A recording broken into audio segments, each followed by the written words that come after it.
ಮೊರೆನ್ ಕಟ್ಟಿದ್ದು ಇವತ್ತೊಂದು ನಿನ್ನೆದು ಅಲ್ಲ. ಇದು ಸಮಸ್ಯೆ ಇರೋದು ಹೆಚ್ಚು ಕಡಿಮೆ 2018-19. ಅದರ ಪ್ರಾರಂಭ ಹೈವೇ ಬಿಟ್ಟುಕೊಟ್ಟಿದ್ದು 2011.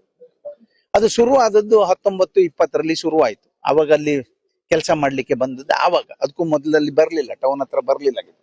ಆ ಸಂದರ್ಭದಲ್ಲಿ ಕೆಲವೊಂದು ಮೀಟಿಂಗ್ ನಮ್ಮ ಸುನಿಲ್ ನಾಯ್ಕರೇ ಮಾಡಿದ್ದಾರೆ.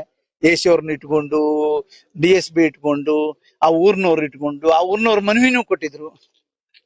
5 ವರ್ಷ ಏನ್ ಮಾಡಿದ್ರು ಗೊತ್ತಿಲ್ಲ. ಪಾಪ ಕಾಗೇರಿಯವರು ಸ್ಪೀಕರ್ ಆಗಿದ್ರು.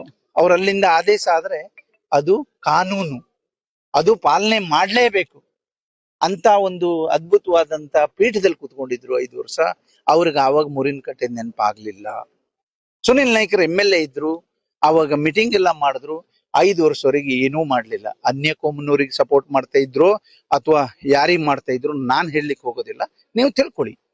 ಅವ್ರಿಗೆ ಆಸಕ್ತಿ ಇದ್ದದಿದ್ರೆ ಅವ್ರು ಮಾಡ್ಬೇಕಿತ್ತು. ಅವಾಗ ಯಾಕೆ ಮಾಡ್ಲಿಲ್ಲ? ಈಗ ನಾವು ಮಾಡ್ತೇವೆ, ನಾವು ಮಾಡಿದ್ದು, ನಾವು ಮಾಡ್ತೇವೆ. ಕುತೂಹಲಕಾರಿ ಮಾಹಿತಿಗಾಗಿ ಕೂಜಳ್ಳಿ ಟೈಮ್ಸ್ ಚಾನಲ್ಗೆ ಸಬ್ಸ್ಕ್ರೈಬ್ ಆಗಿ, ಪಕ್ಕದಲ್ಲಿರುವ ಬೆಲ್ ಐಕಾನ್ ಅನ್ನು ಪ್ರೆಸ್ ಮಾಡಿ.